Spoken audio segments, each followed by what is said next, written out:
আজকের এই এপিসোডে আপনারা শুনবেন এসএসকেএম হাসপাতালে ঘটে যাওয়া ভয়ঙ্কর ঘটনা, যেটা একজন ডাক্তারবাবু আজকে আমাদের এই চ্যানেল ভূত ভগবানের সাথে শেয়ার করেছেন। আমি সকলকে বলবো একটু সময় নিয়ে ঘটনা দুটো শুনুন। কি ভয়ঙ্কর অভিজ্ঞতার কথা উনি যে শেয়ার করেছেন সেটা আপনারা বুঝতে পারবেন, এবং শুনে আমি শিওর আপনাদেরও কিন্তু প্রচণ্ড ভয় লাগতে পারে, এবং তার সাথে সাথে আপনাদের মনে হয়তো অনেক প্রশ্ন জাগতে পারে যে এই রকম ঘটনা কেউ কি করে ঘটাতে পারে, তাও আবার নিজেরই বাড়ির লোক। কেউ কোথাও যাবেন না, প্রত্যেকে আপনারা আমাদের চ্যানেলের সাথে থাকুন, পাশে থাকুন। নমস্কার শ্রোতা বন্ধুরা, ভূত ভগবান চ্যানেলে আপনাদের সকলকে অনেক স্বাগত। আশা রাখছি সবাই খুব ভালো আছেন, আনন্দে আছেন, সুস্থ আছেন এবং ভূত ভগবান চ্যানেলের ঘটনা মন দিয়ে শুনছেন। আর সত্যি যদি আপনাদের আমাদের চ্যানেলের ঘটনাগুলো ভালো লাগে, অবশ্যই কিন্তু চ্যানেলটাকে সাবস্ক্রাইব করে নেবেন, ভিডিওগুলোকে লাইক করবেন। পুরো ঘটনাটা শোনার পরে কেমন লাগলো সেই মূল্যবান মতামত কিন্তু কমেন্ট করে জানাতে একদম ভুলবেন না। আর আপনাদের জীবনে বা আপনাদের পরিচিত কোনো মানুষের জীবনে যদি এরকম কোনো ভৌতিক, অলৌকিক, দৈবিক, অতিজাগতিক কিছু ঘটে থাকে, সেগুলো ইমেল করে পাঠিয়ে দেবেন। ইমেল আইডি কিন্তু আমাদের ডেসক্রিপশনে দেওয়া রয়েছে। এটুকুই বলার ছিল। এবারে চলুন সরাসরি চলে যাই আজকের ঘটনায়। তো আজকে আমি আপনাদের সামনে কলকাতার বিখ্যাত এসএসকেএম হাসপাতালের ঘটনা বলবো।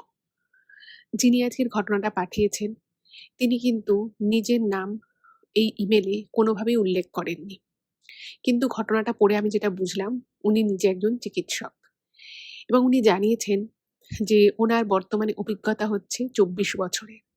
24 বছর ধরে উনি ডাক্তারি করছেন, এবং এই পুরো টেনিয়ারে এখনো পর্যন্ত 4-5টা ঘটনা ওনার জীবনে এমন ঘটেছে যেটা হয়তো উনি কোনোদিনই ভুলতে পারবেন, এবং যার কোনো ব্যাখ্যাও নেই। উনি জানিয়েছেন যে এত পড়াশুনো করেছি, অনেক মানুষের সাথে ইন্টারাকশন করতে হয় প্রত্যেকদিন ডাক্তার হিসেবে। তো সেখানে শুধুমাত্র যে পেশেন্টদেরকে আমি তাদের রোগের জন্য ওষুধ দিই বা তাদেরকে সুপরামর্শ দিই তা কিন্তু নয়। অনেক ক্ষেত্রেই কিন্তু পেশেন্টের মনে কি চলছে তার সাইকোলজিটাও আমাদেরকে বুঝতে হয় ডাক্তারদের। কারণ শুধুমাত্র ওষুধ দিয়ে সবসময় যে একজন পেশেন্টকে পুরোপুরি সুস্থ করা যায় তাও নয়। অনেক সময় পেশেন্টরা মানসিক দিক থেকেও কিন্তু প্রচণ্ড অসুস্থ হয়ে থাকে, এবং সেটা কোনো ওষুধে ঠিক করা যায় না। তখন কিন্তু ডাক্তারবাবুদেরকেই তাদের সাথে কথা বলে তাদের বিষয়টা জেনে বুঝে তাদেরকে সেইভাবে সাপোর্ট দিতে হয়। তো সেই কারণে একজন ডাক্তার হিসেবে ওনাকে প্রত্যেকদিন বহু মানুষের সাথে কথা বলতে হয়। তারা প্রত্যেকে নানান রকমের সমস্যা নিয়ে আসে, সেই সমস্যার সমাধান তো করতেই হয়। কিন্তু এমন ৫-৬টা ঘটনা ওনার জীবনে ওনার নিজের চোখে দেখা, যেগুলোর কোনো ব্যাখ্যা হয় না। যেগুলো এত পড়াশুনো করে সায়েন্স জেনেও, বিজ্ঞানকে হাতে কলমে প্র্যাকটিস করেও সেগুলোকে কিন্তু কোনোভাবেই যুক্তি দিয়ে খাড়া করা যায় না যে সেটা কেন হয়েছে। তো সেরকমই ৫-৬টা ঘটনা ওনার জীবনে ঘটেছে। তো তার মধ্যে ২টো ঘটনা উনি শেয়ার করেছেন, এবং জানিয়েছেন যে আরো ঘটনাগুলো উনি ভবিষ্যতে হয়তো শেয়ার করবেন। তো প্রথমেই বলি, ১ম যে ঘটনাটা উনি বলেছেন সেটা হচ্ছে ওনার কর্মজীবনের ১ম দিকে বলা যেতে পারে। তখন উনি ৫ বছর তার এসএসকেএম এ যুক্ত আছেন, এবং একদিন হঠাৎ করেই উনি সেই সময় এমার্জেন্সিতে অন্য একজনকে দেখছিলেন, অন্য একজন পেশেন্টকে দেখছিলেন। তো হঠাৎ করেই দেখেন যে এমার্জেন্সির সামনে ২ জন মহিলা আর ২-৩ জন পুরুষ মানুষ একটা অল্প বয়সী মেয়েকে নিয়ে ঢুকছে, এবং মেয়েটির কন্ডিশন প্রচণ্ড খারাপ। তো দেখছে যে মেয়েটির হাতে মানে প্রচণ্ড রকমভাবে ব্লিডিং হচ্ছে। খুব হাত থেকে রক্ত পড়ছে, এবং একজন মহিলা, তিনিই সম্ভবত মেয়েটির মা ছিল। তো তিনি বলছেন যে, "ডাক্তারবাবু আপনার পায়ে পড়ি, আমার মেয়েটাকে বাঁচিয়ে নিন।" তো উনি দেখছে যে মেয়েটার হাতে, মানে হাতের কবজি থেকে, মানে কবজির পোরশন থেকে উপরের দিকে বেশ ৫-৬টা গভীর, গভীর ক্ষত, মানে কাটা, কাটা মানে কাটা, কাটা আরকি, এরকম কিছু ধারালো কি কোনো অস্ত্র বা যাই হোক কিছু একটা দিয়ে কাটা। তো উনি দেখছে যে মেয়েটার অবস্থা প্রচণ্ড খারাপ, পালস প্রচণ্ড নেমে গেছে। তো স্বাভাবিকভাবেই উনি সঙ্গে, সঙ্গে তার যা ট্রিটমেন্ট করা উচিত, তাকে সঙ্গে, সঙ্গে যেরকম সিস্টেম মানে সাপোর্ট সিস্টেম দেওয়া উচিত উনি সে সমস্ত কাজ করছেন। তো উনি বলছেন এইরকমভাবে কি করে কাটলো? তো তখন অন্য একজন, সে মেয়েটির কে হয় সেটা উনি জানে না। একজন পুরুষ মানুষ, তিনি বলেন যে মেয়েটা নাকি বাড়িতে মুরগি কাটছিল। তো মুরগি কাটার সময় নাকি মুরগিটা খুব ছটফট করছিল। তো সেই কারণে মেয়েটির বটিতে নাকি ওইভাবে হাত কেটে গেছে। এবার এই কথাটা শুনে স্বাভাবিকভাবেই কিন্তু ওনার খুব অড লাগে যে একটা মেয়েটার বয়স হচ্ছে ওই ১৭ মানে ১৫ থেকে ম্যাক্সিমাম ১৭ হবে। তাও হয়তো হবে না। ওই ১৫-১৬ই হবে। কি তার থেকে আরেকটু কমও হতে পারে। তো ধরে নেয়া যেতে পারে ওই ১৫ বছর বয়স কি ১৬ বছর। তো ভাবছি ১৫-১৬ বছরের একটি মেয়ে সে নাকি বাড়িতে জ্যান্ত মুরগি কাটছিল মাংস করবে বলে। এটা একটু অড ব্যাপার হয়ে গেল না? তো তখন অন্য একজন যে লোক ছিল সে বলছে যে ওদের নাকি মাংসর ব্যবসা রয়েছে। মানে চিকেন, মাটন এগুলো নাকি ওদের বিক্রি করা হয়। তো ওদের বাড়িতে নাকি সেইজন্য মুরগি, ছাগল এগুলো নাকি রাখা হয়। এবং মেয়েটি নাকি ভালো মতোই নাকি মুরগি কাটতে পারে। সেদিনও নাকি মেয়েটি রান্না করবে বলে একটা মুরগি নেয় এবং সেই মুরগিটাকে যখন কাটতে যায়, মুরগিটা হাত ফসকে বেরিয়ে যায়। সেইজন্যেই এই দুর্ঘটনাটা ঘটে এবং ওর হাতে ক্ষত হয়েছে, মানে গভীরভাবে একটা চোট লেগেছে।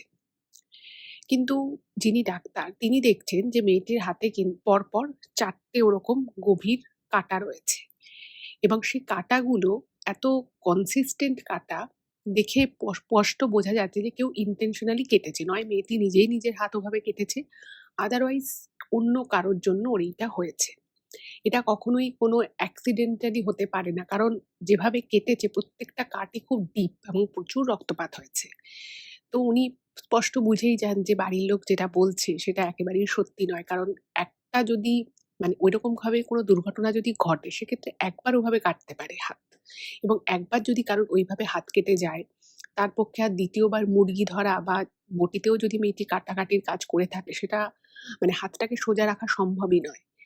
তো তার এতটাই ব্যথা হবে, যন্ত্রণা হবে, রক্তপাত শুরু হয়ে যাবে। তো সেখানে পরপর ৪ টে কাট হয়েছে এবং যেটার রিজন দিচ্ছে সেটা যে কোনোভাবেই এটার সাথে মেলে না, সেটা উনি বুঝতেই পারেন। কিন্তু যেহেতু মেয়েটার কন্ডিশন ভীষণ সিরিয়াস ছিল এবং বাইরের কিছু ওষুধপত্রের দরকার ছিল, তো উনি তখন কিছু জিনিসপত্র লিখে দেয় যে এগুলো এখানে সাপ্লাই নেই, আপনাদেরকে কিনে আনতে হবে এবং মেয়েটিকে সঙ্গে সঙ্গে ওয়ার্ডে ট্রান্সফার করে দেওয়া হয়। যখন একটু স্টেবল হয়, মেয়েটিকে এমার্জেন্সিতে একটু স্টেবল করা হয়, তারপরে ওকে ওয়ার্ডে দিয়ে দেওয়া হয়। এবার উনি তখন মাঝে মধ্যেই ওনার কাজের মাঝখানে আর কি মনে মনে পড়ছে যে এই বাড়ির লোক এভাবে মিথ্যে কথা কেন বলল? যেটা ঘটনা সেটাই বলতে পারতো সত্যি কথা। কারণ বোঝাই যাচ্ছে যে ওটা এইভাবে কাটা নয়। এবার উনি ওনার কাজে ব্যস্ত হয়ে গেছেন। তো পরের দিন যখন উনি আ মেয়েদের মহিলা ওয়ার্ডে যখন উনি আর কি রাউন্ডে গেছেন, তো তখন ওখানে যিনি আর কি নার্স ছিলেন, তো তাকে একবার জিজ্ঞেস করেছে যে এই পেশেন্টটার কিরকম অবস্থা? কারণ ওর কন্ডিশন কিন্তু মানে পরের দিনে খুব সিরিয়াস ছিল। মেয়েটির সেভাবে জ্ঞান আসছিল না এবং পালস নেমে গেছিল, প্রচুর রক্তপাত হয়েছে, তো ওকে রক্তও দেয়া হয়েছে। আরো কিছু সমস্যা ছিল। তো তখনও বলছে যে, "না আজকে তো কোনো কথা-টথা সেভাবে বলেনি, কিন্তু মেয়েটার মানে জ্ঞান ফিরেছে।" তো এদিকে তো ট্রিটমেন্ট চলছে, ওষুধপত্র আরো চালু করা হয়েছে, যাতে ফার্দার ইনফেকশন না হয় এরকম। তো এবার তারও পরের দিন, মানে যেদিন ঘটনাটা ঘটে তার ২ দিন পরে। তো ২ দিন পরে উনি যখন রাউন্ডে এসছে তো ওখানে যিনি মাসি থাকে, তো সেই মাসি খুব বকবক করছে। তো ডাক্তারকে তখন ওই মাসি এসে বলছে যে, "এই মেয়েটাকে এত কষ্ট করে বাঁচানো হয়েছে, আর এই মেয়েটা খালি বলছে যে, 'আমাকে কেন বাঁচানো হলো? কেন আমাকে ডাক্তার বাঁচিয়েছে?' মেয়েটার খুব মানে চোপা।" এরকম করে বলছে মাসি। এবার ডাক্তারদেরকে তো অনেক রকম অনেক রকমের পেশেন্টের বাড়ির লোক এদেরকে তো মানে ট্যাকেল করতেই হয়। ফলে উনার কাছে না এটা খুব বড় বিষয় লাগেনি। তো তখন উনি ভাবলেন যে তাহলে মেয়েটা হয়তো নিজে থেকেই এরকম কিছু একটা করতে গেছিল। উনি ব্যাপারটায় মোটামুটি একটা উনার ধারণা হলো। তো উনি রাউন্ডে এসে তারপরে মেয়েটির যে প্যারামিটার গুলো ছিল সেগুলো উনি দেখে নার্সের সাথে কথা বলে ওষুধের কিছু একটা ডোজের চেঞ্জ করে উনি চলে যান। এবার পরের দিন যখন আবার উনি ওই ওয়ার্ডেই এসেছেন, তো উনি আ তখন উনাকে ওই নার্সও বলছে যে, "এই মেয়েটা বারবার এরকম কথা বলছে।" মানে এমনিতে কোনো কথা বলছে না। মেয়েটিকে যদি কিছু প্রশ্ন করা হয়, মেয়েটির সম্পূর্ণ জ্ঞান এসে গেছে। মেয়েটি স্বাভাবিকভাবে কথাবার্তা বলছে। কিন্তু ওর কিছু সমস্যা আছে। সেইজন্য ওকে এখনো ডিসচার্জ করা হয়নি। তো নার্স বলছে যে, "এই মেয়েটা না মানে ভীষণ অসভ্য মেয়ে। কারণ মেয়েটাকে যখন কোনো প্রশ্ন করা হচ্ছে, মেয়েটি কোনো উত্তর দিচ্ছে না, একদমই কোঅপারেট করছে না। ওকে জিজ্ঞেস করছি যে, "তোমার কি সমস্যা হচ্ছে? কি ব্যাপার হচ্ছে?" মেয়েটি কোনো কথা বলছে না। তো মেয়েটির বাড়ির লোক ওর সাথে অনেকক্ষণ কথা বলেছে এবং এই ইনফরমেশনগুলো ওর বাড়ির লোকের থেকে নিতে হয়েছে। তখন বলছে, "আজকালকার মেয়েরা এরকম অদ্ভুত আচরণ করে। বাড়ির লোক এত কষ্ট করে মেয়েটাকে বাঁচালো। আর মেয়েটা বাড়ির লোকের সাথেও কথা বলছে না, খুব বাজে ব্যবহার করছে," এরকম। তো এবার না ডাক্তারবাবুর একটু সন্দেহ হয় যে ব্যাপারটা কি? আর অনেক সময় এরকম হয় যে কোনো মহিলা সে হয়তো বাড়িতে তার স্বামী বা শ্বশুরবাড়ির লোকের দ্বারা অত্যাচারিত হয়েছে বা এমন কোনো ঘটনা ঘটে গেছে মেয়েটির সাথে যেটা মেয়েটিকে খুব কষ্ট দিয়েছে। তো সমাজের অ্যাকসেপ্টেন্স নেই। তো এরকম ক্ষেত্রে অনেকেই কিন্তু মানে বাঁচার ইচ্ছেটাই তাদের চলে যায়। কিন্তু ভাবছি একটা অল্প বয়সী মেয়ে তার বাড়িতে সে থাকে। কি এমন ঘটনা ঘটেছে যার জন্য মেয়েটা বারবার এরকম বলছে? এবং ওই যে আমি শুরুতে বললাম উনি যেটা লিখেছেন যে ডাক্তার হিসেবে কিন্তু শুধুমাত্র পেশেন্টকে ওষুধ দিয়ে বা তার ট্রিটমেন্ট যে শুধুমাত্র শারীরিক দিক থেকে করে তাকে সুস্থ করা তা কিন্তু নয়। অনেক সময় অনেকের মানসিক দিকেও কিন্তু অনেক জটিলতা থাকে। সেখানেও কিন্তু ডাক্তারদেরকে সেই জায়গাগুলোকেও কিন্তু অনেক সময় ক্লিয়ার করতে হয় এবং উনি নিজে এভাবেই ডাক্তারি করে থাকেন। তো ওনার মনে হলো না, আজকে এই মেয়েটার সাথে কথা বলতে হবে। আমি তো কথা বলিনি, আমি কথা বলব। তো স্বাভাবিকভাবেই ডাক্তারবাবু যখন মেয়েটির কাছে গেছে, গিয়ে বলছে যে, "কি আজকে শরীর কেমন আছে?" তো যথারীতি মেয়েটি কোনো উত্তর দেয় না। কারণ উনি আগেই শুনেছিলেন যে নার্সও যখন অনেকবার ওকে জিজ্ঞেস করেছে, ও কোনো উত্তর দেয়নি। ওকে ও বাথরুমে যেতে চাইছিল না। মানে খুব জোর জবরদস্তি করে ওকে রাখা হচ্ছে। মেয়েটি কোনো উত্তর দেয় না। তো ডাক্তারবাবু দেখছেন যে ওকে একটা ইনজেকশন দিতে হবে। তো উনি তখন বলছে যে, "আমি কি জানতে পারি যে তুমি আমার প্রশ্নের কেন উত্তর দিচ্ছ না?" তখনও মেয়েটা কিছু বলছে না। এবার ডাক্তারবাবু বলছেন যে, "আমি জানি তোমার খুব রাগ হয়েছে যে তোমাকে কেন বাঁচানো হয়েছে। আসলে দেখো আমরা তো ডাক্তার। আমরা ডাক্তারি নিয়ে পড়াশুনো করেছি। মানুষকে বাঁচাবো বলে, মানুষের সমস্যার সমাধান করব বলে। কিন্তু আমরা তো আমাদের কাজটা করবোই, তাই না? তোমার বাড়ির লোক তোমাকে এনেছেন। আমি তোমাকে দেখেছি। তোমার কন্ডিশন খুব ক্রিটিক্যাল ছিল।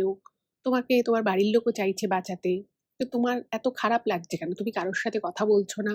তুমি চিকিৎসায় কোঅপারেট করছো না। তোমাকে কেউ এরকম প্রশ্ন করলে তুমি উত্তর দিচ্ছ না। তো দেখো ডাক্তারবাবুদের কাজই এটা যে আমরা একজন পেশেন্টকে সুস্থ করব। তাদেরকে একটা নতুন ভালো নিরোগ জীবন দেব। তো তুমি এইটার জন্য রাগ করে আছো?" তো তখন নাকি মানে মেয়েটির দু চোখে জল এবং মেয়েটি তখন ১ম বার কথা বলে। ওনাকে দেখে খুব শান্তভাবেই বলে যে, "আচ্ছা আপনি তো মানুষের রোগ সারান, মানুষকে বাঁচিয়ে তোলেন। কিন্তু কোনো একজন রুগী ধরুন সে বাঁচতে চায় না। তাহলে আপনি তাকে শান্তি দেবেন না? তাকে আপনি বলবেন না যে, 'ঠিক আছে আপনি যখন বাঁচতে চান না, আমি আপনাকে না বাঁচাতে সাহায্য করছি।' সেটা আপনি কি বলতে পারেন না? শুধুমাত্র মানুষকে বাঁচিয়ে রাখাটাই আপনার কাজ?"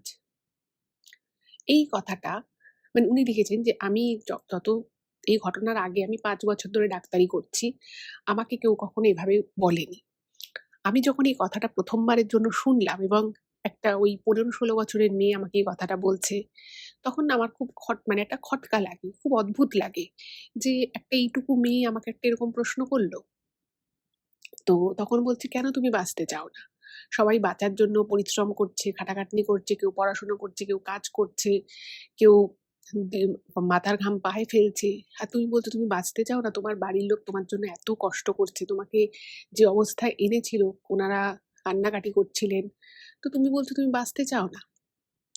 তো তখন মেয়েটা মাথা নাড়ছে এবং মাথা নেড়ে বলছে, "না, আমি বাঁচতে চাই না এবং আমার খুব রাগ হয়েছে আপনার উপরে যে কেন আপনি আমাকে বাঁচিয়েছেন। আমি তো বাঁচতে চাইনি এবং আমি এখনো আপনাকে বলছি আপনি আমাকে বাঁচাবেন না, আপনি আমাকে ওষুধ দেবেন না, আপনি আমাকে ইনজেকশন দেবেন না, আপনি আমাকে মরে যেতে দিন।"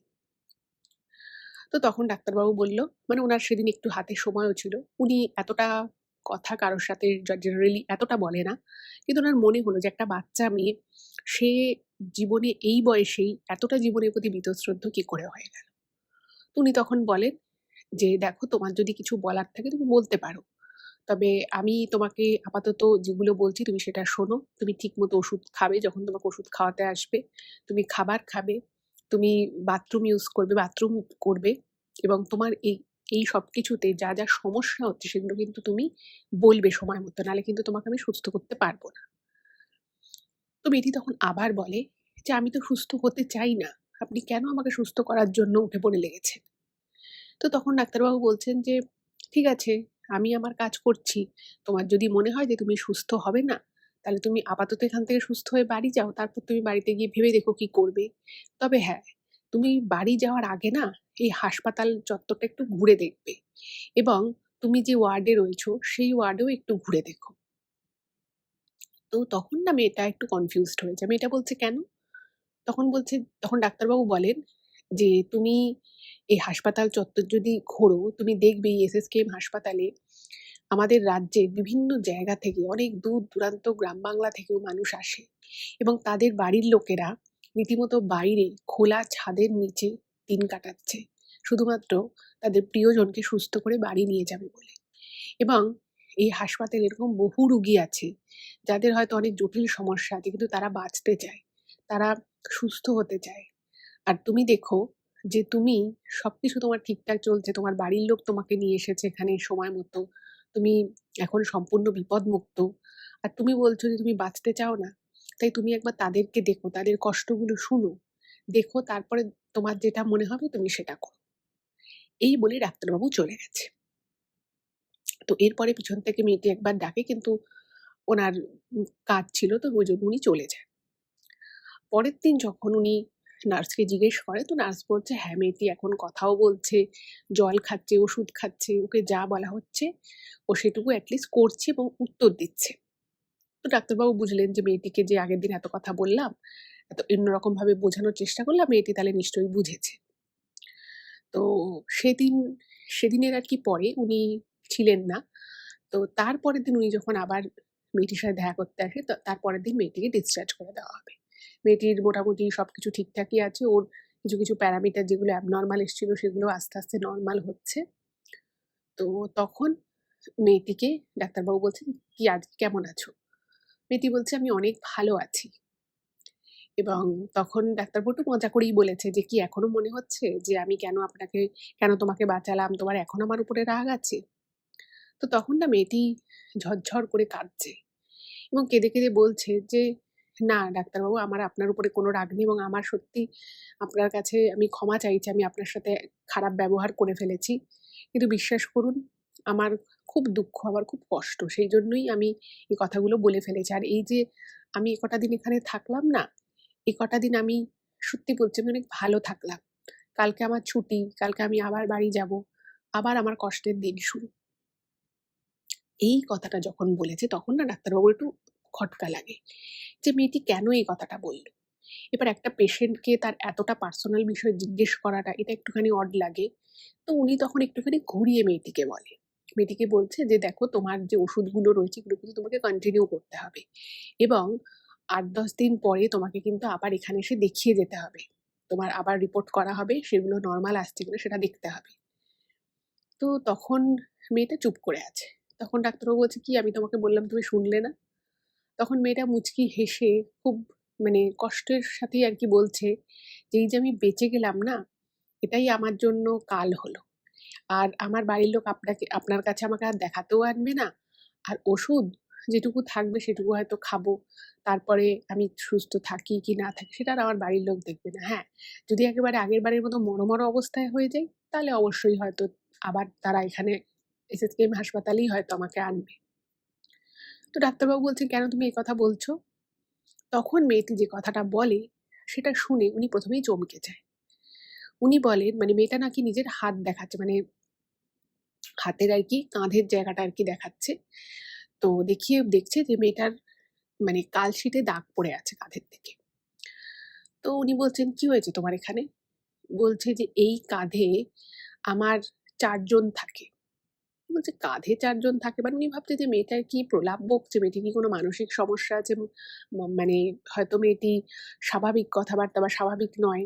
উনি কিছু বুঝতে পারছে না। তখন মেয়েটি বলছে যে, ওর বলছে যে, "আমার এখনই না ২ টো বিয়ে হয়ে গেছে।" এবার উনি ভাবছেন যে একটা ১৫-১৬ বছরের মেয়ে। সে বলছে মেয়েটার ২ টো বিয়ে হয়েছে। বলছে, "আমার ২ টো বিয়ে হয়েছে, আমার ২ টো স্বামী আছে। আর আমার যে এই যে বিয়েটা হয়েছে, এই বিয়েটা কিন্তু আমার বাড়ির লোকই দিয়েছে। আমি কিন্তু বিয়েটা করতে চাইনি। আমার বাড়ির লোকই দিয়েছে এবং একদিন মেয়েটার বিয়ে হয়। ঠিক ২ দিন পরে আমার নাকি মেয়েটার ২য় বিয়ে হয়। এবং যখন ২য় বিয়ে হয় তখন কিন্তু ওর ১ম যে হাসব্যান্ড সে কিন্তু ওখানে উপস্থিত ছিল। তো এগুলো শুনে না ডাক্তারবাবু কিছুই বুঝতে পারছেন না। বলছে, "তুমি কি এসব বলছো?" বলছি, "ডাক্তারবাবু আমি এই জন্যই তো আপনাকে বলছিলাম যে আমি বাঁচতে চাই না। কারণ আমার জীবনটা খুব একদম নরকের মতো, একদম খারাপ।" তখন বলছে, "কেন?" তখন মেয়েটা বলছে যে মেয়েটির বাবা-মা অ্যাকচুয়ালি খুব গরিব। গরিব হলেও মেয়েটির বাবার নাকি প্রচন্ড রকমভাবে টাকা দিয়ে জুয়ো খেলার নেশা ছিল। বলছে, "আমার বাবা টাকা দিয়ে জুয়ো খেলতো এবং সেখানে হয়তো উনি ১ দিন জিতত আর ৫ দিনই হারত। ফলে ওদের বাড়ির সমস্ত কিছু একটা করে চলে যায় এই জুয়ো খেলার জন্য। মানে ঘরের সমস্ত আসবাবপত্র, ওর মায়ের গয়নাগাটি সব জুয়োতে চলে যায় এবং এটা নিয়ে প্রচুর অশান্তি হয়। কিন্তু সবকিছু করেও ওর বাবার জুয়োর নেশা কিন্তু কাটেনি। এবার একটা সময় আসে যখন ওদের মানে ছোট্ট একটা ভিটেমাটি আরকি। ওদের একটা বিশাল বাড়ি ছিল। মানে বাড়ি বলতে ছোট আরকি ওরকম মানে বিশাল কিছু প্রাসাদ টাইপের বাড়ি কিছুই নয়। তো ওর বাবা অনেকগুলো ভাই-বোন তো তাদের সবার ভাগ বাটোয়ারা হওয়ার পরে ওই এক চিলতে জমি সেখানে সামান্য ওই একটা বড় ঘর আর একটা ছোট্ট ঘর তার সাথে একটা রান্নাঘর, বাথরুম এইটুকু। তো ওইটুকু ভিটেমাটি ছাড়া আর কিচ্ছু ওর বাবার কাছে ছিল না। এবার ওর মায়ের সাথে এটা নিয়ে দীর্ঘদিন অশান্তি হতো। এবারে ওদেরই পাড়ার একজন সে তখন ওর বাবাকে বলে যে, "আমি তোমার সমস্ত ধার দেনা শোধ করে দেব।" এবং সেটা ছিল ওই ধরুন ৪০-৪২ হাজার টাকার কাছাকাছি কিছু একটা অ্যামাউন্ট। তো সে বলে যে, "তার বদলে তোমার মেয়েকে আমার সাথে বিয়ে দিয়ে দিতে হবে।" এবার ওর বাবা নিজে মাঝে মধ্যে মদ্যপানও করতেন এবং এভাবে জুয়ো খেলাটা কিন্তু উনি ডেইলি বেসিসে করতেন। ১ম এ উনি ভাবল যে মেয়েকে এখনই বিয়ে দেব আর যে বলছে তার বয়স প্রায় ৩০ ঊর্ধ্ব। উনি ভাবছেন আমার এইটুকু মেয়েকে আমি বিয়ে দেব। উনি ১ম এ রাজি হন না। কিন্তু পরবর্তী সময়ে উনি দেখছে যে উনি পরপর জুয়োতে হেরেই যাচ্ছে। আর তত বাজারে দেনা হয়ে যাচ্ছে। উনি তখন বাড়িতে এসে একদিন বলল, মানে উনার স্ত্রীকেই ১ম বলে যে, "আমি মেয়ের বিয়ে দেব।" স্বাভাবিকভাবেই মেয়েটির মা কিন্তু প্রতিবাদ করে। বলছে, "এইটুকু মেয়ের কোথায় বিয়ে দেবে? কার সাথে তুমি বিয়ে দেবে?" তখন উনি বলে যে, "ওই ওই ওই ছেলেটার সাথে বিয়ে দেব।" ওর মা বলছে, "আমার মেয়ের সাথে প্রায় মানে দ্বিগুণ বয়স, দ্বিগুণের মতোই বয়স। আমি তার সাথে মেয়ের বিয়ে দিয়ে দেবো?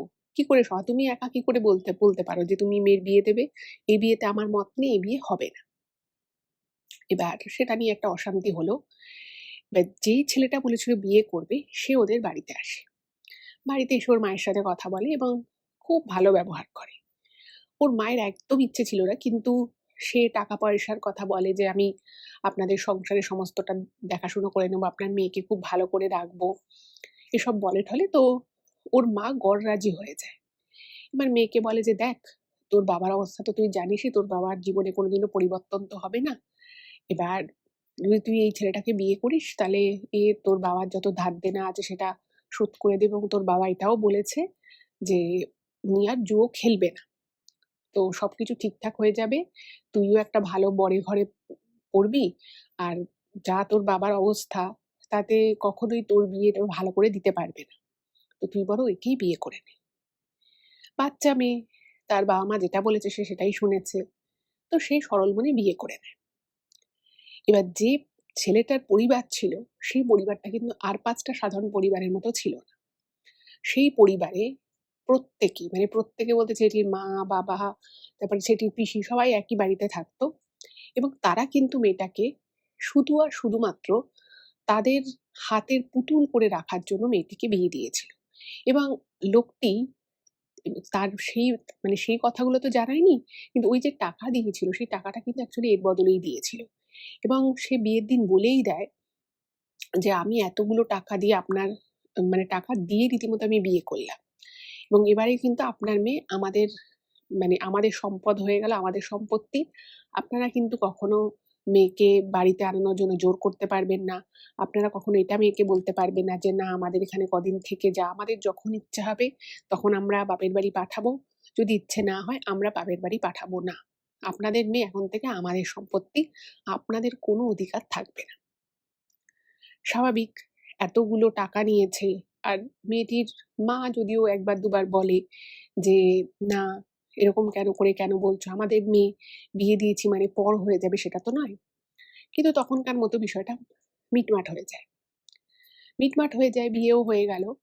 এবার বিয়ের পরে যে বৌভাতের যে অনুষ্ঠান হয়, তো ওরা বলে যে আমরা এখন বৌভাত করব না, আমরা ১ সপ্তাহ পরে বৌভাত করব। এবং এই মেয়ের বাড়ির লোক, মানে ওই মেয়েটির যে বাপের বাড়ির লোক, তাদেরকে কিন্তু মানে খুব একটা পাত্তা দেয়নি বিয়ের পরে। বিয়ে হয়েছে। ঠিক এর ২ দিন পরে মেয়েটিকে বলে যে, একটা শাড়ি দিয়ে বলে যে, "তুই শাড়িটা পরে নে, তোর আবার বিয়ে হবে।" এবার বাচ্চা মেয়ে, সে তো আর কিছু বুঝছে না। সে শাড়িটা পরে নিয়েছে এবং সে বুঝতে পারছে না যে আবার বিয়ে হবে কথাটার মানেটা কি?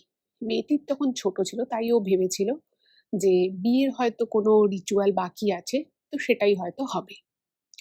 তো তাকে ওরকমই একটা বিয়ের মণ্ডপ, সামনে যজ্ঞকুণ্ড এরকমই একটি জায়গায় বসানো হয় এবং উনি দেখেন যে উনার পাশে, মানে বরের সাজ পোশাক ওরকম ধুতি পাঞ্জাবি পরে একটা অন্য ছেলে বসেছে এবং সবকিছুই, বিয়ের যে নিয়মকানুন সবকিছুই হতে যখন সিঁদুরদানের সময় এসেছে, তো তখন দেখছে যে ওই ছেলেটা সিঁদুর দেবে। তো মেয়েটা ভাবছে যে এটা আবার কি? একটা তো বিয়ে হয়ে গেছে, এটা কি আরেকটা বিয়ে হচ্ছে? আবার বিয়ে হচ্ছে, আমার বিয়ে হচ্ছে? অনেক প্রশ্ন, ও বারবার প্রশ্ন করতে চাইছে কিন্তু কেউ কোনো উত্তর দিচ্ছে না এবং ওকে চুপ করিয়ে দিচ্ছে। বলছে, "না, না, না, চুপ করো। এখন মন্ত্রপাঠ হচ্ছে, এখন কিছু বলা যাবে না।"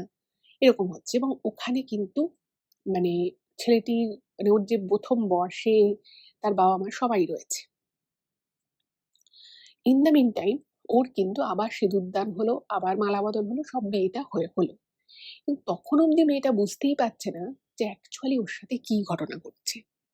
এবং বিয়ে থা যখন সম্পন্ন হলো, তো তখন একজন মহিলা সামনে আসে। সামনে এসে বলে যে, "এখন থেকে কিন্তু তুমি দুজনের স্ত্রী। এই যে তোমার", নাম ধরে বলে যে, "এই যে এ হচ্ছে তোমার ১ম বার। আর এই যে এখন যার সাথে তোমার বিয়ে হলো, সে হচ্ছে তোমার যে কাকি শাশুড়ি তার ছেলে। এও কিন্তু তোমার স্বামী হয়। তো দুজনকেই প্রণাম করো।" এবার ও না কিছু বুঝতে পারছে না যে কি প্রণাম করব। সে প্রণাম না হয় করলাম, কিন্তু দুটো বিয়ে কি করে হয়? তো স্বাভাবিকভাবেই প্রশ্ন করেছে যে এটা কি করে হলো? আর এটা কেনই বা হলো? বিয়ে তো একজনের সাথেই হয়। আবার দুজন বর আমার কি করে হলো? বললে, "এইমাত্র তো তোমার বিয়ে হলো।" তখন মেয়েটা বারবার প্রশ্ন করছে যে কেন দুটো বিয়ে হলো? কি জন্য দুটো বিয়ে হলো? কিন্তু ওই প্রশ্নের কেউ উত্তরও দেয় না, কিছুই না। এবং যখন মেয়েটা চিৎকার করে একটু কথা বলার চেষ্টা করে যে, "আমি এই বিয়ে মানি না, আমার তো একবার বিয়ে হয়েছে।" তখন মেয়েটিকে কিন্তু একটা মহিলা সামনে এসে ২ গালে দুটো চড় মারে এবং বলে যে, "তোর বাবাকে আমরা অনেক টাকা দিয়েছি। তুই এবার আমাদের হাতের পুতুল। আমরা তোকে যা বলবো তুই কিন্তু তাই করবি।" এবার মেয়েটা না পুরো ঝরঝর করে কাঁদছে। ও বুঝতে পারছে না ও কি করবে।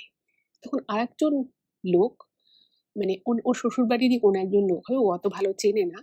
সে নাকি ওর সামনে এসে বলে যে, "আমরা তোকে এখানে বিয়ে করিয়েছি, তার কারণ হচ্ছে আমাদের এই ২ ছেলের দুটো সমস্যা আছে এবং তুই সেই মেয়ে যে তোর নিজের জীবন দিয়ে তুই আমাদের বাড়ির এই দুটো ছেলের যে খারাপ জিনিসটা আছে সেটাকে তুই কাটিয়ে দিবি। এবং তার জন্য তোকে আমরা যা বলবো তোকে তাই করতে হবে। আর কিচ্ছু না। তার বদলে তুই খেতে পাবি, পড়তে পাবি, তুই সব সুখ স্বাচ্ছন্দ্য পাবি। কিন্তু তোকে আমরা যা বলবো, যেটা বলবো, যেভাবে বলবো সেটা কিন্তু করতে হবে। কারণ আমাদের এই বাড়ির ২ ছেলেরই দুটো মস্ত ফাঁড়া আছে। এই ফাঁড়া কাটানোর জন্য কিন্তু এমন কাউকে দরকার যে এই কাজগুলো করতে পারবে। আর তুই হচ্ছিস সেই মানুষ যে আমাদের বাড়ির এই দুটো ছেলেকে, তুই মানে তুই তার প্রাণটা বাঁচাতে পারবি। তো কোনো কথা বলবি না। শুধুমাত্র তোর যেটুকু দরকার সেটুকু নিয়েই তুই কথা বলবি। তোর যদি মানে পেট না ভরে তুই খাবার চাইবি, তোর যদি কোনো জামাকাপড়ের দরকার হয় তুই সেটুকু বলবি। এছাড়া তুই কারো সাথে কোনো কথা বলবি না। তোকে শুধুমাত্র আমরা যা বলবো তুই তাই করবি। আর এর মধ্যে তুই কিন্তু বাপের বাড়ি যেতে পারবি না। বাপের বাড়ির লোক যদি আসে তুই কিন্তু দেখা করতে পারবি না। এই সমস্ত কথা বলে এবং বলে ওকে একটা, মানে এমন ঘরে ওকে থাকতে দেয় যে ঘরে ঠিকমতো আলোও আসে না এবং সেই ঘরে ওকে সামান্য খাবার আর জল দিয়ে রেখে দেয়। বলে যে, "কালকে তোকে আমরা সকালবেলা ডাকবো।" এবার মেয়েটা তো প্রচন্ড কান্নাকাটি করছে যে, "এটা আমার সাথে কি হলো? বাড়িতে অভাব ছিল, অনটন ছিল সেটা আলাদা ব্যাপার। কিন্তু এইরকম জীবন তো ছিল না।" এবার ও তখন ওর যে প্রথম স্বামী তার কাছে হাত পা ধরে বলে যে তুমি আমাকে বাঁচাও, তুমি আমাকে এসব থেকে দূরে নিয়ে চলো, আমি তো কিছু বুঝতে পারছি না, আমার তো তোমার সাথে বিয়ে হয়েছিল, আবার এখানে এখন কেন বিয়ে হলো। তো ওর যে প্রথম স্বামী সেও নির্বিকার, সে কিছুই বলছে না।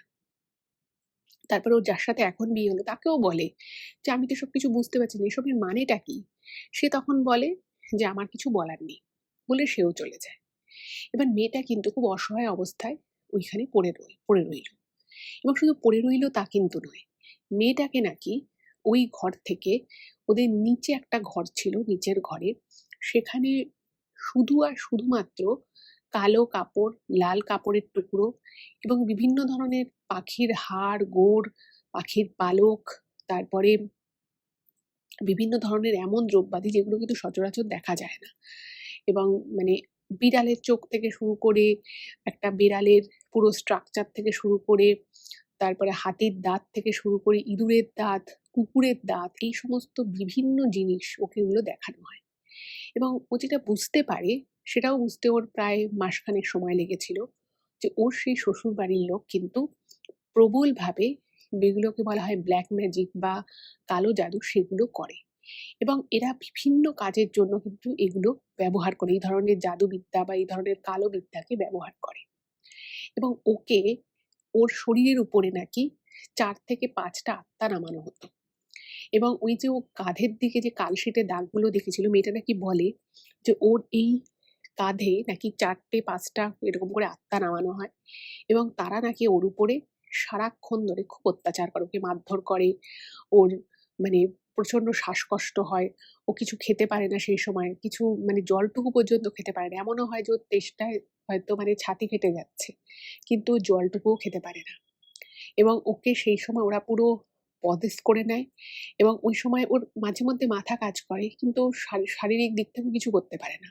মানে ওর নিজে থেকেই হাত উঠে যায়, নিজে থেকেই হয়তো কিছু একটা ও খেয়ে নিল, সেটা খাওয়ার সময় হয়তো ওর গলা পুরো চিরে চিরে সেটা নামছে, পেটে গিয়ে প্রচন্ড ব্যথা করছে, বাট ও কিন্তু কাউকে কিছু বলতে পারে না। এসবের ইফেক্ট যখন চলে যায়, তখন ও দেখে যে ও সেই ঘরটার মধ্যে রয়েছে, সেখানে সামান্য কিছু খাবার আর একটু জল রাখা, কারোর সাথে কথা বলার নেই, কেউ ওকে জিজ্ঞেস করতে আসে না যে ও কেমন আছে, ওর কি দরকার। মানে কেউ নেই, মানে কেউই নেই। খুব কষ্ট করে কিন্তু ওর দিন কাটে। এবারে একটা সময় আসে যখন ওর বাপের বাড়ির লোক, ওর মা বাবা, বিশেষত ওর মা, ভাবে যে মেয়ের সাথে বহুদিন কোনো যোগাযোগ হয়নি, তো তিনি একদিন আসে ওদের বাড়িতে। ওর মায়ের গলা পায়, কিন্তু ওর শরীরটা এতটা দুর্বল ছিল, এতটা ওর শারীরিক কষ্ট ছিল, ও যে ওই ঘর থেকে মানে বেরিয়ে নিচে নেমে আসবে, সেই ওঠার মতো ক্ষমতাটুকু ওর কাছে ছিল না। এবং সারা রাত ওকে, মানে তার আগের দিন সারা রাত ওইসব ক্রিয়া আদি হয়েছে। এবং এমন কিছু জিনিস ওই যজ্ঞের মধ্যে দেয়া হতো, তার গন্ধে ওর মাথা পুরো ঘুরতে থাকতো, শরীর ভারী হয়ে আসতো। আর ও পরিষ্কার বুঝতে পারতো ওর কাঁধের, মানে আপনি যদি কাউকে কাঁধে নেন, একটা বাচ্চাকেও যদি কাঁধে আপনি চাপান, আপনার তো একটা ফিলিংস হবে। তো ও কিন্তু এই ফিলটা পরিষ্কার পেত যে ওর কাঁধের মধ্যে কিছু এরকম চেপে আছে। এবং সেটা কিন্তু মানে ওই মিনিট ২-৩ বা ৪-৫ এর ব্যাপার নয়, এটা কিন্তু ঘন্টার পর ঘন্টা থাকতো। এবং এই করে ওকে বিভিন্ন রকমের মানে বিষয় ওর উপরে বিভিন্ন ক্রিয়া আদি করা হতো। ওকে মানে কিছু একটার মধ্যে মিশিয়ে কিছু দ্রব্য খাওয়ানো হতো, এবং সেটা খাওয়ার পরে ওর সারা শরীর মানে জ্বলে পুড়ে যেত। এবং ওরা তখন নাকি খুব হাসতো পাশ থেকে, বলতো যে এই যে এইটা করলাম, এটা হয়েছে, তার মানে এই ছেলের মানে যে ভাড়াটা আছে সেটা কেটে গেছে, এই মেয়েটার উপর দিয়ে চলে গেছে। খুব কষ্ট হতো ওর। এবার ওর মা এসছে, ওর মায়ের গলা পাচ্ছে, কিন্তু না নিচে নামতে পারছে না। এবং ও শুনতে পাচ্ছে ওর শাশুড়ি যে সে বলছে যে হ্যাঁ আপনার মেয়ে তো ঘুমোচ্ছে, ওকে আবার ঘুম থেকে ডাকলে ও খুব রাগারাগি করে। এবার ওর মায়েরও একটু অবাক লেগেছে যে আমার মেয়ের তো কোনোদিনও এই সময় ঘুমানোর অভ্যেস ছিল না, আর ঘুমের সময় যদি কেউ ওকে ডাকে তাতে ও রাগ করবে, এটাই বা কেমন, এটাও তো ঠিক না। তখন ওর মা বলছে না না, ওকে এত যত্ন আত্তি করার কোনো দরকার নেই, আপনারা এত ভালো মানুষ, ওকে যে বিয়ে করিয়ে নিয়ে এসেছেন এটাই অনেক বড় ব্যাপার, আপনারা ওকে জাগিয়ে দেবেন সকাল সকাল। মানে সম্পূর্ণ অন্য কথা বলে ওর সম্পর্কে। এবং আরো মানে কষ্টের বিষয় হচ্ছে ও কিন্তু সব শুনতে পায়, কিন্তু ও যে নিচে আসবে বা ওখান থেকে ও যে চিৎকার করবে, সেই শক্তিটুকু ওর নেই। তোর শাশুড়ি বলছে না না, আমরা তোকে মেয়ের মতোই দেখি, তো ও ঘুমোচ্ছে, আপনি কোনো একটা কাজ করুন, আপনি কয়েকদিন পরে আসুন। আমরা ওকে বলে রাখবো, কারণ এখন যদি ওর ঘুমটা ভেঙে যায় ওর খুব কষ্ট হবে, ও রাগারাগি করবে। তো ওর মা একটু খটকা লাগে, কিন্তু উনি ভাবলো যে না ঠিক আছে, সবকিছু স্বাভাবিক আছে, মেয়ে যখন ঘুমোচ্ছে ঠিক আছে আমি চলে যাই। তো ওর মা ওখানে কিছুক্ষণ বসে কথাবার্তা বলে উনি চলেও যান। এবং ওর তখন এত কষ্ট হচ্ছিল, ও যে নিচে এসে ওর মায়ের সাথে দেখা করবে, কথা বলবে, সেইটুকু শারীরিক জোরও ওর ছিল না। এরপরে আরেকদিন ওর মায়ের কিন্তু খটকা লাগে, এবং উনি মনে মনে ভাবছে যে মেয়ের বিয়ের পর থেকে মেয়ে কোনো যোগাযোগ করলো না, কি ব্যাপার, এটা কি খুব স্বাভাবিক ওনার মনে হয়। এবং মায়ের মন তো, তিনি তো সব বুঝতেই পারেন। তিনি আবার কিন্তু মেয়ের শ্বশুরবাড়ি যান, এবং সেদিনও যখন উনি মেয়ের শ্বশুরবাড়ি গেছিলেন ওনাকে কিন্তু একই কথা বলা হয়, এবং সেদিন কিন্তু উনি ডিফারেন্ট টাইমে গেছিলেন, বিকেলের দিকে গেছিলেন। এবং ওনার মা জানতেন যে ওনার মেয়ে এতটা ঘুমোয় না, এবং এই সময় ঘুমানোর অভ্যেস তো কোনো কালেই মেয়ের নেই। তো স্বাভাবিকভাবে আবারও ওনার মেয়েটির যে শাশুড়ি, সে বলে যে আপনার মেয়ে তো ঘুমোচ্ছে, এখন তোকে ঘুম থেকে তোলা যাবে না, ওর ঘুম থেকে উঠতে উঠতে সন্ধ্যে ৮টা হয়ে যাবে। তখন ওনার মা একটু বিরক্ত হয়। উনি বলেন যে না, মেয়ের তো এতক্ষণ ঘুমানো ঠিক না, আপনারা ওকে শাসন করছেন না, ও কোথায় আছে বলুন, আমি ওকে বলছি, আমি ওকে ঘুম থেকে তুলছি।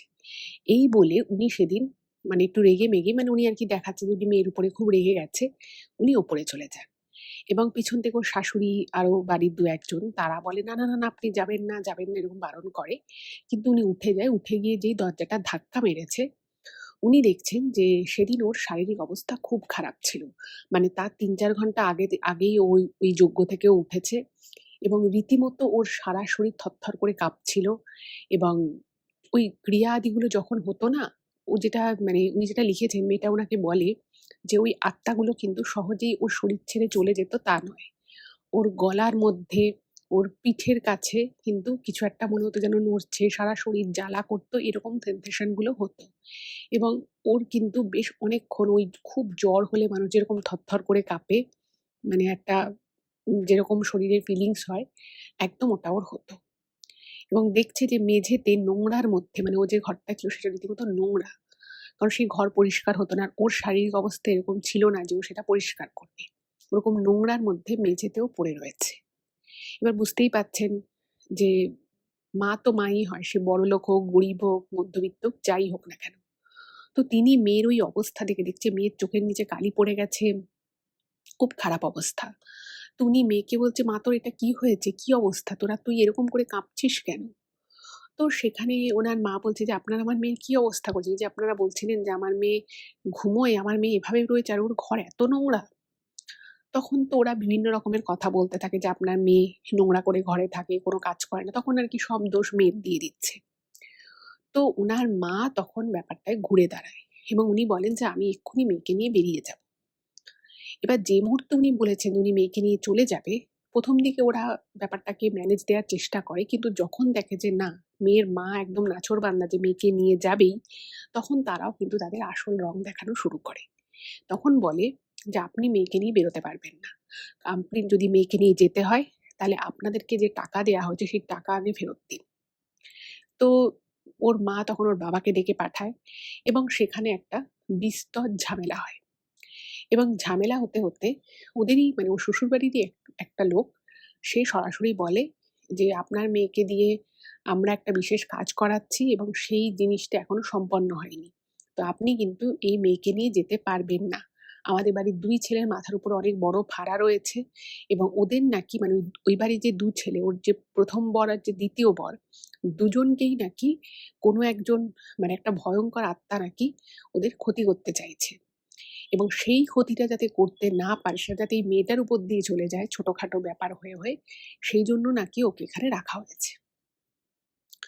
তো এই কথা শুনে একটা ঝামেলা হয়। তারপরে ওরা একটা প্রস্তাব দেয়। মেয়েটির মা বলে যে আপনারা যা করছেন সেটা আলাদা ব্যাপার, কিন্তু আমার মেয়েটা তো মরে যাবে এখানে থাকলে এভাবে। আপনাদের যা করার কোনো, আমি মেয়েকে আমার বাড়িতে নিয়ে যাচ্ছি, আপনি বাকি যা করণীয় আছে অন্তত বাড়িতে করুন, আমার বাড়িতে।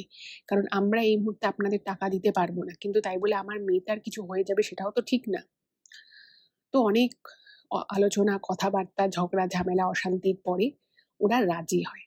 তো তারপর থেকে মেয়েটা তার বাপের বাড়িতেই থাকা শুরু করে। কিন্তু সেটা থাকলেও ওর শান্তি নেই। ওকে কিন্তু এই ধরনের ক্রিয়াতে বসতে হতো। এবং শুধুমাত্র সেটাই নয়, ওকে নাকি মুরগির রক্ত দিয়ে বিভিন্ন রকমের নাকি ক্রিয়াদি হতো এবং সেইটা ওর শরীরের উপরে সেই আত্মাকে ভর করিয়ে সে বিভিন্ন ধরনের রিচুয়ালস হতো। এবং এটা বলতে বলতে যেটা ডাক্তারবাবু লিখেছেন যে আমার সব থেকে বেশি মানে আমি এই কথাগুলো কখনো বিশ্বাস করিনি, কিন্তু আমাকে মানে মেয়েটা বলে যে এই যে আমার শরীরে আবার ওই জিনিসটা আসছে, সে মানে আসে কিছুক্ষণ থাকে চলে যায়, কিন্তু এখানে তো আর কিছু করতে পারছে না। এই বলে নাকি মেয়েটা হাতের তালু দেখায়। এবং ডাক্তারবাবু বলেছেন, যেটা লিখেছেন আর কি, যে উনি ওনার জীবনে একটা জিনিস প্রথমবার দেখেন যে হাত দিয়ে পিঁপড়ে চলে গেলে যেরকম একটা হাতের মানে হাতের উপর দিয়ে ধরুন কারোটা পিঁপড়ে হাঁটছে যেরকম লাগবে, ঠিক চামড়ার নিচ দিয়ে মেয়েটার মনে যেন কিছু একটা চলে গেল। উনি নিজের চোখে দেখেন এবং সেই জিনিসটা আবার আস্তে আস্তে আস্তে আস্তে ওর ঘাড়ের দিক থেকে ওর গালের মধ্য দিয়ে গিয়ে কপালের দিয়ে গিয়ে কোথায় চলে গেল। তো এই জিনিসটা উনি যখন দেখেন ওনার রীতিমতো গায়ে কাঁটা দেয় এবং একজন ডাক্তার হিসেবে উনি বিষয়টাকে অনেক চিন্তা করেন যে মেয়েটার কি কোনো সমস্যা আছে বা ওর শরীরে কি অন্য কোনো কিছু আছে। তো এইটা জানার জন্য উনি কিন্তু মেয়েটার একটা ডিটেল টেস্ট লেখেন, কিন্তু সেই টেস্টের রিপোর্টেও কিন্তু কিছু আসে না। এরপরে আরও মানে ওর যখন ডিসচার্জ হয় উনি লিখে দেন যে এই টেস্টগুলো করবেন, তাতেও কিন্তু কোনো কিছু পাওয়া যায় না।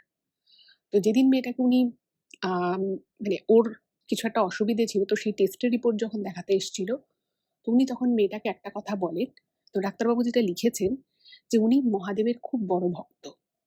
তো কেন জানি না উনি মেয়েটাকে বলে যে, "দেখো আমি তো জানি না তুমি যেগুলো বললে সেগুলো কতটা সত্যি, কতটা কি। তবে হ্যাঁ, কিছু তো একটা ব্যাপার আছে সেটা আমি বুঝেছি। তো আমার তো অত সময় নেই। শুধু তোমাকে একটা কথা বলি, নিজের মনকে শক্ত করো। আর তুমি যদি মনে করো যে তুমি কোনো একটা কাজ করবে না, তুমি ভেবে নাও যে আমি করব না, আমাকে দিয়ে কেউ করাতে পারবে না।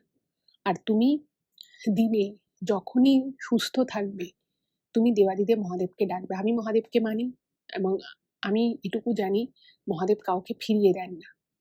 তুমি ডাকবে এবং মনকে শক্ত করো এবং তুমি যদি না চাও কোনো একটা কাজ করতে, তোমাকে দিয়ে কেউ করাতে পারবে না, সে ক্ষমতা কারো নেই।" এইটা বলে দেয় এবং মেয়েটার কিছু মানে পেটের সমস্যা ছিল, আলসারের একটা বিশাল সমস্যা ছিল। তো সেটার জন্য ওকে আবার দেখাতে বলে। যথারীতি মেয়েটাকে আর বাড়ির লোক নিয়ে আসে না। এরপরে প্রায় ২.৫-৩ মাস কেটে যায় এবং এই ২.৫-৩ মাসে ওনার কিন্তু মাঝে মধ্যেই মেয়েটার কথা মনে পড়েছে যে মেয়েটা না জানি কেমন আছে, আর আবার কি ওর সাথে এই ঘটনাগুলো ঘটছে কি ঘটছে না। তো ২.৫-৩ মাস পরে হঠাৎ করেই মেয়েটি একা আসে এবং তখন মেয়েটিকে দেখে, মেয়েটির তখনও চোখের তলায় কালি রয়েছে, কিন্তু আগের মতো ওরকম বীভৎস নয়। মেয়েটির চোখ মুখ একটু হলেও বেটার লাগছে এবং মেয়েটি এসে ডাক্তারবাবুকে প্রণাম করে বলে যে, "ডাক্তারবাবু, আপনি আমাকে চিকিৎসা করে হয়তো ভিতর থেকে সুস্থ করেছিলেন। কিন্তু আমি মানুষটা অনেক আগেই মারা গেছিলাম মনের দিক থেকে। কিন্তু আপনি আমাকে মানে সেই মরা মানুষটাকে আপনি বাঁচিয়ে দিয়েছেন। যেদিন আপনি আমাকে দেবাদিদেব মহাদেবকে ডাকার কথা বললেন এবং যেদিন আপনি বললেন যে আমি আমার ইচ্ছে শক্তিকে জাগাতে পারি। আমি যদি ভাবি যে আমি এই কাজগুলো করব না, তার মানে আমাকে দিয়ে কেউ করাতে পারবে না। আমি কিন্তু এই কথাটা আপনার একদম মাথায় ঢুকিয়ে নিয়েছিলাম। এবং আজকে আমি সবকিছু ছেড়ে আমার বাপের বাড়ি, আমার যেখানে বিয়ে হয়েছিল সবকিছু ছেড়ে আমি একা রয়েছি এবং এখন আমি লোকের বাড়িতে রান্নার কাজ করি। কিন্তু আমি খুব ভালো আছি ডাক্তারবাবু। এবং আমি এটুকু জানি আমি যত দিন যাবে আমি আরো ভালো থাকবো। শুধুমাত্র এটা সম্ভব হয়েছে আপনার জন্য।" এবং আউটডোরে এসেছিল, প্রচুর পেশেন্ট দেখতে হয়। উনি বেশি কথা বলতে পারেনি। শুধু উনি উনার মানে মেয়েটিকে যখন পায়ে হাত দিয়ে প্রণাম করে, ডাক্তারবাবু লিখেছেন যে আমি ওকে দুহাত তুলে আশীর্বাদটা করেছিলাম এবং এটা আমার মন থেকে বেরিয়েছিল যে ও ভালো থাকুক। এবং উনি ওনার পকেট থেকে বের করে ৳২০০ ওনার মেয়েটিকে দিয়েছিল। বলেছিল যে, "তোর যেটা ইচ্ছে হবে তুই কিনে নে। তুই কিনে নিস। তুই তো এখন একা থাকিস, তোর অনেক কিছু দরকার পড়বে। তুই ৳২০০ দিচ্ছি, তুই কিনে নে।" মেয়েটি নিতে চায়নি। বাট উনি জোর করেই দেন। তো ওই যে উনি দেখেছিলেন যে মেয়েটার ওই হাতের তালু দিয়ে মনে হলো একটা পিঁপড়ের মতো কিছু একটা চলে যাচ্ছে এবং সেই জিনিসটা আবার ওর কাঁধের কাছ দিয়ে গিয়ে গালের মধ্য দিয়ে কপালে গিয়ে পাস করে গেল। এটা ওনার দেখা একটা ভয়ঙ্কর জিনিস। যেটাকে উনি কোনোভাবেই ওনার যে মেডিকেল সায়েন্স এর যে এত পড়াশুনো সেটা দিয়েও কিন্তু উনি ব্যাখ্যা করতে পারেন না। তো এই একটা ঘটনা উনি শেয়ার করেছেন। এরপরেও কিন্তু উনি এসএসকেএম হাসপাতালেই আরো একটা ঘটনা শেয়ার করেছেন। সেটাও কিন্তু উনার নিজের চোখে দেখা। তো এইটা কিন্তু একটা ছেলের ঘটনা। মানে ছেলেটির বয়স ধরুন ওই ৬-৭ এরকম হবে, একদমই ছোট আরকি। তো এরকমই ৬-৭ বছরের একটি ছেলেকে আউটডোরে ওর বাবা এবং মা দুজনে দেখাতে এনেছে। ওদের বাড়ি ছিল সোনারপুরে। এবার যখন ওকে নিয়ে ঢোকে আউটডোরে, তখন ১ম এই ছেলেটির বাবা খুব বিরক্ত প্রকাশ করে। মানে ছেলেটির প্রতি আরকি খুব বিরক্ত প্রকাশ করে এবং ডাক্তারবাবুকে বলে, "ডাক্তারবাবু, ওকে অনেক ডাক্তার দেখিয়েছি। আমাদের বাড়ির ওখানে ২-৩ টে ডাক্তার দেখিয়েছি। তারপরে আপনার কাছে এলাম। বিগত ১ টা বছর ধরে আমার ছেলের মনে হয় মাথাটা খারাপ হয়ে যাচ্ছে।" তো ছেলেটির মা একদম চুপচাপ হয়ে বসে রয়েছে এবং এটা শেষ হওয়ার পরে, মানে এই কথাটা ওনার স্বামী বলার পরে ছেলেটির মা বলেছে যে, মা আরকি বলছে যে, "ডাক্তারবাবু, আপনি দয়া করে আমার ছেলেটাকে স্বাভাবিক করে দিন। আমার ছেলের মাথাটা খারাপ হয়ে যাচ্ছে। আপনি একটু স্বাভাবিক করে দিন।" তো উনি বলছেন যে, "দাঁড়ান, দাঁড়ান, দাঁড়ান। কি হয়েছে সেটা আগে বলুন। আপনারা শুধু বলছেন যে আপনার ছেলের মাথা খারাপ হয়ে যাচ্ছে, মাথা খারাপ হয়ে যাচ্ছে। এ আবার কি কথা? কি অসুবিধে?" তো তখন বলছে যে ওর অসুবিধে হচ্ছে যে ও প্রত্যেক দিনই প্রায় ভোর রাতের দিকে উঠে যায় এবং উঠে গিয়ে বলে যে, "আমাকে কেউ মারতে এসছে।" এবার ১ম যখন ছেলেটা এই কথাটা বলে, তখন বাড়ির লোক ভেবেছে যে ঠিক আছে, কোনো কারণে ভয় পেয়েছে, বাচ্চা ছেলে, হতেই পারে। তো ছেলেটির মা ওকে একদম জড়িয়ে ধরে শোনে। কিন্তু তাতেও লাভ হচ্ছে না। বারবার আরকি মনে হচ্ছে যে ছেলেটার নাকি এরকম মনে হয়। এবং মাঝে মধ্যে ছেলেটার জ্বর আসছে এবং যখন জ্বর আসে তখন অনেক বাড়াবাড়ি হয়। তারপরে খুব কষ্ট করে ওকে ডাক্তারের কাছে নিয়ে গিয়ে ওষুধপত্র দিয়ে ওর জ্বর কমানো হয়। এবার ডাক্তারবাবুরা তাদের যেভাবে ট্রিটমেন্ট করেন, তো বাচ্চাটার হিস্ট্রি নিয়েছে যে কোথায় জন্মেছিল, জন্মের সময় সবকিছু, সব প্যারামিটার ঠিকঠাক ছিল কিনা, এগুলো জিজ্ঞেস করেছে। এবার ছেলেটির যে বাবা-মা, তারা পড়াশুনো খুব একটা জানে না। স্বাভাবিকভাবেই ওরা মানে ছেলেটার কোনো আদার্স পেপারও আনেনি। তো খুব যে বেশি ইনফরমেশন উনি পেলেন সেটা নয়। শুধু বলল কোন একটা গ্রামীণ হাসপাতালে হয়েছে, ওখানকারই সোনারপুরেরই কাছাকাছি কোনো একটা জায়গা হবে, যেখানে আরকি বউটার বাপের বাড়ি ছিল। আর কোনো ইনফরমেশন দিতে পারল না। তো তখন বলল যে, "ঠিক আছে, আমি দেখছি। ওকে ওর একটা ব্লাড টেস্ট করাতে হবে। বারবার এভাবে জ্বর আসছে। অনেক সময় অন্য কোনো রোগেরও এটা উপসর্গ হতে পারে। ওর হয়তো অন্য কোনো সমস্যা আছে।" তো তখন ছেলেটির যে বাবা, সে আবারও বিরক্তি সহকারে বলে যে, "ডাক্তারবাবু, আপনি আর এই রক্তের পরীক্ষা লিখবেন না তো। অনেক রক্ত পরীক্ষা করিয়েছি। অনেক টাকা আমার বেরিয়ে গেছে।" তো তখন ডাক্তারবাবু বুঝিয়ে বললেন যে, "দেখুন, আপনার ছেলেকে তো সুস্থ করতে হবে। আর আপনি আগে করিয়েছেন মানছি, কিন্তু আরেকবার করিয়ে নিন।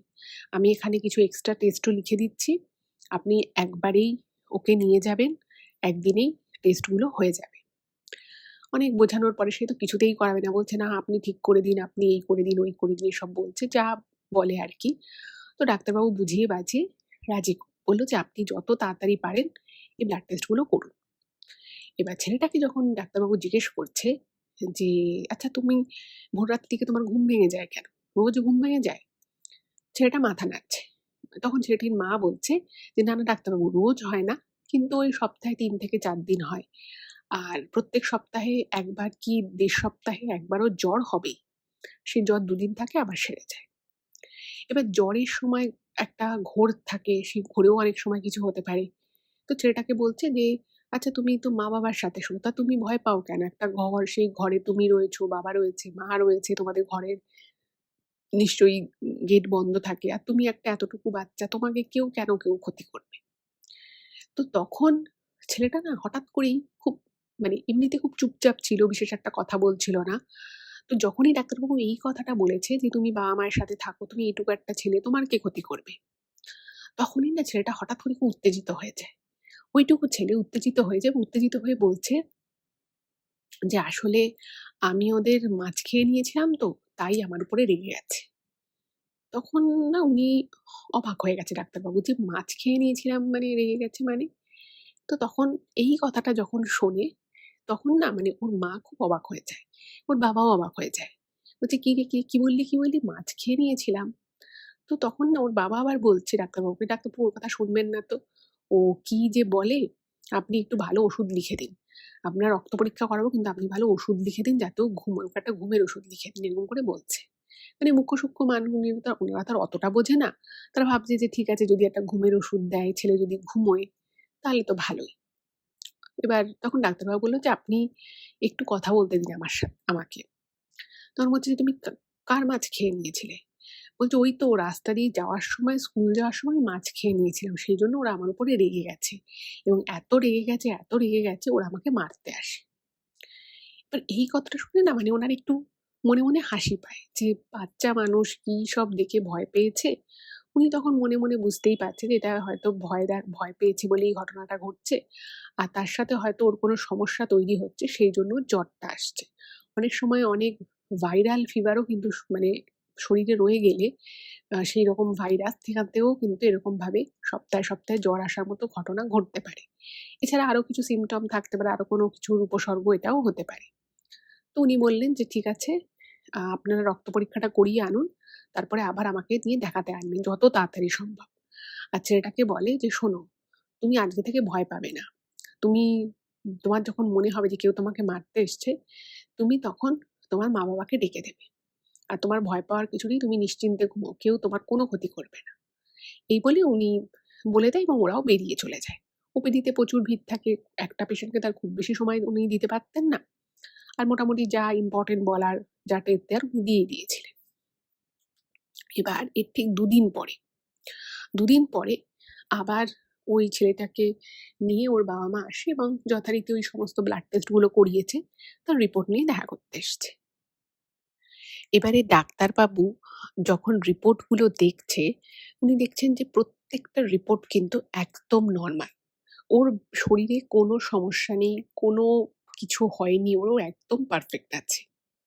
কিন্তু বাচ্চাটার যে মা, সে সেদিন এসে বলছে যে, "একটু দেখে দিন না রিপোর্টে কোথায় খারাপ আছে? আমরা তো কিছু বুঝতে পারছি না।" কারণ ও কিন্তু এই এই যে ২ দিন ছিল, এই ২ দিন কিন্তু খুব ভয় পেয়েছে। ওর খুব অসুবিধে হয়েছে। আমরাও তার সাথে খুব ভয় পেয়ে যাচ্ছি। আর আমরা না বাড়িতে ভেবেছি একটা পুজো করাবো। এবার তখন না ওনার একটু অস্বস্তি লাগে। যে এই মানুষগুলো ছেলেকে সুস্থ করার জন্য আমার এখানে ডাক্তারের কাছে দেখাচ্ছে খুব ভালো কথা। কিন্তু এরা এত কুসংস্কারাচ্ছন্ন কেন? কারণ দেখছি যে ছেলেটার মানে হাতে, কাঁধে বিভিন্ন জায়গায় বিভিন্ন তাবিজ আরকি বাঁধা রয়েছে। এবার যতই ডাক্তার হোক না কেন, উনিও তো মানুষ এবং উনারা কোনো মানুষের ফট করে তার পার্সোনাল যে বিলিফ থাকে সেখানে তো আর কথা বলতে পারে না। তো উনি তখন বলছে যে, "আচ্ছা এগুলো ওর হাতে কি বেঁধে দিয়েছেন?" বলছে, "আসলে ও এত ছটফট করে রাতের বেলা ওরকম ভোর রাতে ওরকম দেখে আমাদের তো খুব ভয় লাগে। তো আমরা আমাদের ওখানের একটা ঠাকুরবাড়ি থেকে এরকম ওকে কিছু গাছের শিকড় আর কিছু আরকি ওই দ্রব্য হয় ওরকম মানে ওই তাবিজ মতো আরকি সেটা লাগিয়ে দিয়েছি।" তো তখন উনি বলছেন যে, "আচ্ছা আপনারা যেটা লাগিয়েছেন এতে কি ওর কাজ হয়েছে? কালকে কি ও ঠিক করে ঘুমিয়েছে?" তখন ওর মা বলছে, "না, ও কালকে ঠিকমতো ঘুমোয়নি।" তো তখন না মানে ডাক্তারবাবু বুঝতে পেরেছে যে কিছু তো একটা ব্যাপার আছে। তো উনি তখন বললেন যে, "আচ্ছা একটা কাজ করুন, আপনারা একটু সময়ের জন্য বাইরে যান।" বলেছে যে, "একটু সময়ের জন্য আপনি বাইরে যান।" তো উনার বাবা-মা বলছে, "ঠিক আছে বাইরে যাই।" মানে ১ম এ আবার ছেলেটার বাবা যেতে চাইছিল না। তো ওর মা বলল যে, "না চলো।" উনি বললেন যে, "দেখুন ওপিডি চলছে, এত সময় তো আমি দিতে পারব না। আপনারা এক্ষুনি বাইরে যান। আমি ১ টা মিনিট ওর সাথে একটু কথা বলব।" তো ওর বাবা-মা বাইরে গেছে। এইবারে ছেলেটাকে ডাক্তারবাবু জিজ্ঞেস করছে, "আচ্ছা তুমি না আমাকে বলো, তোমার কি অসুবিধে হয়? তুমি কি দেখো? কেন তোমার এরকম কষ্ট হচ্ছে? তুমি আমাকে বলো।" তো মেয়ে ছেলেটা চুপ করে আছে। তো ডাক্তারবাবু বলছে, "দেখো তুমি চুপ করে থেকো না। আমি তোমাকে জিজ্ঞেস করছি। হয়তো আমি তোমাকে এমন কিছু বলতে পারি বা যে তোমাকে ভয় দেখাচ্ছে আমি হয়তো তাকে বারণ করে দিতে পারি যে, 'না একে ভয় দেখিও না।'" তো ছেলেটার নাম ছিল সায়ন। তো ডাক্তারবাবু লিখেছে যে সায়নকে এই কথাগুলো যখন বলে তো কিছুক্ষণ পরে সায়ন বলে যে, তুমি বলে দেবে? তাহলে তুমি একটু বলো না গো। আমি ওদের মাছ খেয়ে খুব ভুল করেছি। আমি বাড়িতে মাকে বলেছি যে, 'মা তুমি একদিন মাছ করে ওদেরকে রান্না করে খাইয়ে দিও।' কিন্তু আমার মা বুঝতেই পারছে না।" তো তখন বলছে, "কি বুঝতে পারছে না? আর কাদের মাছ তুমি খেয়ে নিয়েছিলে?" তো তখন ছেলেটা বলছে ও নাকি যখন স্কুলে যাচ্ছিল একদিন, তো ও নাকি দেখে যে রাস্তার পাশে একটা মাটির থালা মতো করে মাছ রাখা রয়েছে এবং সেই মাছ রান্নাটা থেকে খুব সুন্দর গন্ধ বেরোচ্ছে। এবার বাচ্চা ছেলে, সে মানে মাছ খেতে ভালোবাসে বা বাড়িতে তো আর রোজ তাদের মাছ হয় না। একদমই মানে বলা যেতে পারে নিম্ন মধ্যবিত্ত ঘরের ছেলে। তো ও দেখেছে এত সুন্দর করে মাছ রান্না করেছে, বেশ বড় ২ টো মাছের পিস রয়েছে, সাথে একটু ভাত রয়েছে। তো ও কি করে ওই রাস্তার পাশে দাঁড়িয়েই ওই থালা থেকে কিছুটা মাছ কুটে খায়। বাচ্চা ছেলে বেশি তো আর খেতে পারে না। একটু মাছ কুটে খেয়েছে।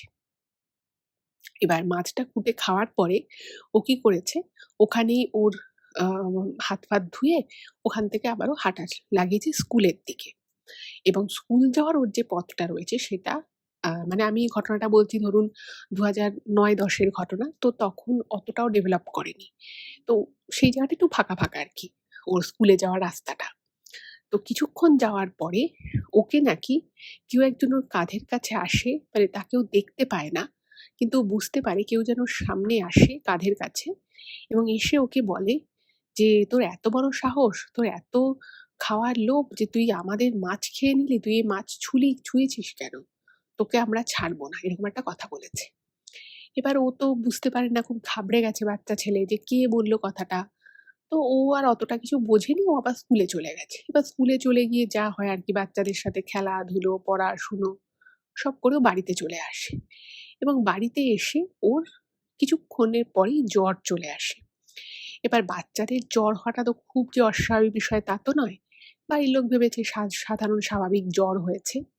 তো সেই যে জ্বর হয় সেদিন থেকেই কিন্তু ও ভোর রাতের দিকে ওর ঘুমের মধ্যে ওর একটা স্বপ্ন আসে যে কিছু একটা কোনো ছায়ামূর্তি টাইপের। ওকে বলছে যে কেমন দেখতে, কেউ কিছু বলতে পারে না ছেলেটা। শুধু বলে যে ও আসে এবং সে নাকি এসে বলে যে, "তোকে আমি ছাড়বো না।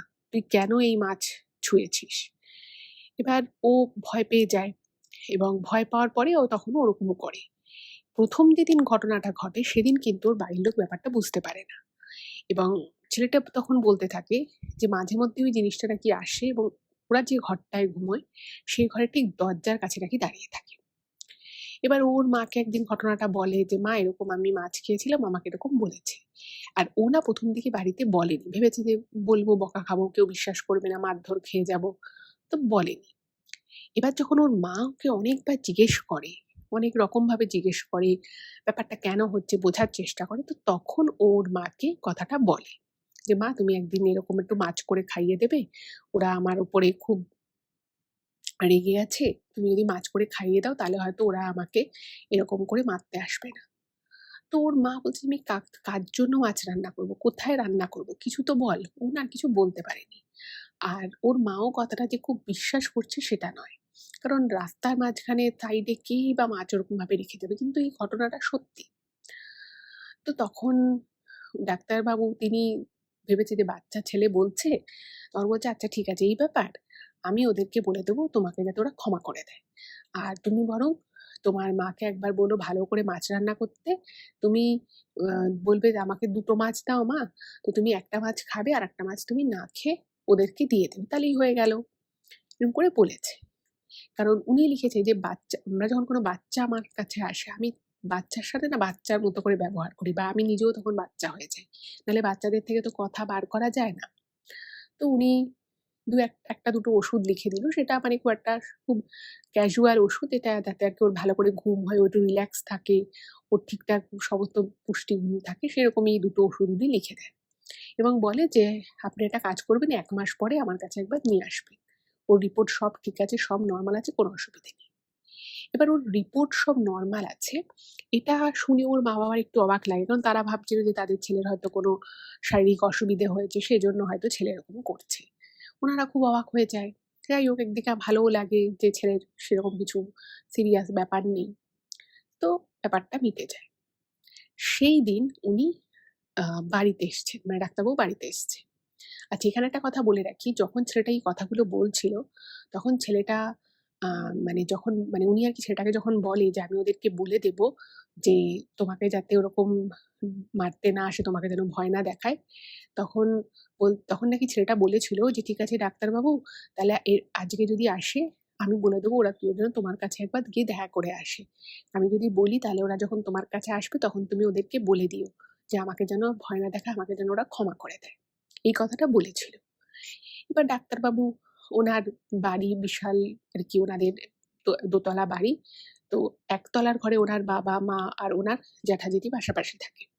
আর উপরে যে ঘরগুলো রয়েছে সেই ঘরে মানে অনেকগুলোই ঘর রয়েছে। তার মধ্যে একমাত্র উনার ঘরেই উনি থাকতেন এবং বাকি ঘরগুলো বন্ধ থাকত।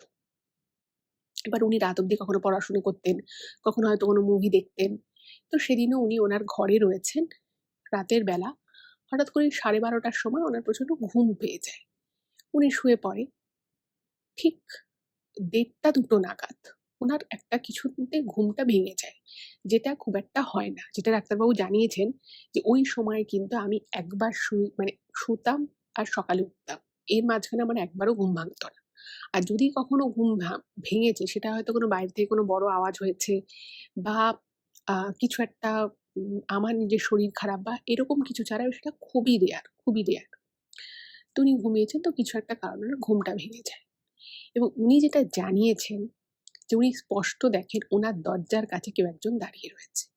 এবং সেই যে অবয়বটা, তার সাথে কিন্তু ওনার বাড়ির লোকের চেহারার কোনো মিল নেই। আর ওনার বাড়ির লোক কেউ ওভাবে হঠাৎ করে মধ্যরাতে ওনার ঘরে আসবেও না। কারণ ওনার ঘরের দরজা ভিতর থেকে দেয়া থাকে। এবং উনি যেটা জানিয়েছেন যে আমার মানে ফট করে আমার না ওই ছেলেটার কথা মনে পড়ে গেল। এবং একটা মুহূর্তের জন্য মনে হলো যে আমি কি ঠিক দেখছি? তারপরে যখন উনি আরো ভালো করে দেখেন, উনি দেখছেন যে হ্যাঁ, কেউ একজন দাঁড়িয়ে রয়েছে। কারণ তার মুখ দেখা যাচ্ছে না বা সে পুরুষ না মহিলা কিছুই বোঝা যাচ্ছে না। তো উনি বলছেন, "আমি জানি না কেন আমি হঠাৎ করেই খুব জোরে না, কিন্তু মানে একটা মানুষ যদি আমি যদি বলি তাহলে সেই মানুষটা যদি দরজার কাছে থাকে সে শুনতে পাবে at least। মানে এতটা জোরে বাট খুব জোরে নয়। আমি জানি না আমার মুখ থেকে মানে অটোমেটিক্যালি বেরিয়ে গেল। ছেলেটার নাম আরকি সায়ন। বলছে যে, "সায়নকে তুমি যেই হও, সায়নকে আর কষ্ট দিও না, ওকে আর ভয় পাইও না। ও ভুল করেছে। ওকে ক্ষমা করে দাও। ও অনিচ্ছাকৃত ভুল করেছে, এতে ওর কোনো দোষ নেই। ওর মা-বাবা ওকে নিয়ে খুব চিন্তায় আছে, খুব দুশ্চিন্তায় আছে। সায়নও খুব অসুবিধেয় আছে, কষ্ট পাচ্ছে।" এটা বলে এবং সেই মুহূর্তে ওনার দরজায় একটা টাং করে আওয়াজ হয়। খুব আস্তে আওয়াজটা হয়, কিন্তু একটা আওয়াজ হয়। এবং সেই আওয়াজটা দরজায় হওয়ার মতো সেই সময় কোনো কারণই ছিল না। না ঝড় বৃষ্টি হচ্ছে, না হাওয়া দিচ্ছে, কিচ্ছু না। বাট স্টিল আওয়াজটা হয়। এবং সেই আওয়াজটা হওয়ার সাথে, সাথে উনি দেখেন যে ওনার দরজার কাছে পুরো ফাঁকা হয়ে গেছে, কিচ্ছু নেই। এবং ওনার যেন মনে হলো ওনার শিরদাঁড়া দিয়ে একটা ঠান্ডা স্রোত বয়ে গেল। এবং একজন ডাক্তার হিসেবে উনি কিন্তু এর কোনো ব্যাখ্যা খুঁজে পান না। উনার কিন্তু শরীর ঠিক ছিল। উনার রাতে উনি বরাবরই খুব হালকা খাওয়া-দাওয়া করেন। এমন নয় যে উনার গ্যাস অম্বল হয়েছে, কোনো অসুবিধা হয়েছে, কিচ্ছু না। তখন উনার মনে হলো যে শুধুমাত্র বিজ্ঞানই সবকিছু না, এর বাইরেও অনেক কিছু থাকে। এবং পরে যখন ওরা আবার ১ মাস পরে আসে তখন কিন্তু মানে বেশ হাসি-খুশি, ছেলেটাও বলে যে ও আর এরকম ভয় পায় না। ওর বাবা-মাও বলছে যে, "না, আমাদের ছেলে ঠিক হয়ে গেছে, কোনো অসুবিধে নেই। আপনি খুব ভালো ওষুধ দিয়েছেন।" সবকিছু এরকম বলে। বাট অ্যাকচুয়ালি ওষুধটা মানে সেরকম সেই অর্থে ওষুধ ছিলই না। জাস্ট একটা আ মানে ক্যালসিয়ামের ওষুধ ছিল আর একটা মানে রিল্যাক্স করবে, ভালো করে ঘুম-টুম হবে এরকম। সে অর্থে কোনো রোগের ওষুধ কিছু ছিলই না। কারণ ও পুরোপুরি সুস্থই ছিল। সেটার কোনো অসুবিধে ছিলই না। তো তখন উনি বুঝলেন যে কিছু তো ব্যাপার আছে এবং ছেলেটা যেটা তার সরল মনে বলেছিল সেটা কিন্তু খুব ভুল বলেনি। কারণ মানে উনি লিখেছেন যে, "আমি অনেক একা থেকেছি, রাতের বেলা হসপিটালে ডিউটি করেছি। কিন্তু ঐরকমভাবে যে আমার দেখার মধ্যে তো কোনো ভুল ছিল না, এটা আমি জানি।" তো এটাই ছিল ঘটনা। ডাক্তারবাবুকে অনেক, অনেক ধন্যবাদ তার সময়ের মধ্য থেকে ব্যস্ত সময়ের মধ্যেই ঘটনাটা পাঠানোর জন্য। ভালো থাকবেন, দেখা হবে আবার পরের এপিসোডে। নমস্কার।